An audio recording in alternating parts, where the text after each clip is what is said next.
Does God really exist?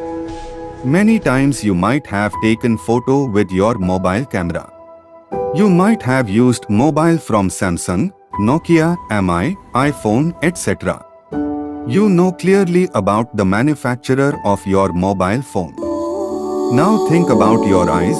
They are much more complex than mobile camera. Your eyes can distinguish 7 million colors, has autofocus and can handle 1.5 million messages simultaneously. If your phone's camera has a manufacturer, how is it possible that much more complex camera called eyes do not have a creator? How about the so complex human body? Has 2 billion neurons, pumps 200 million liters blood in lifetime. How about the sun that gives us energy? Yes, God exists.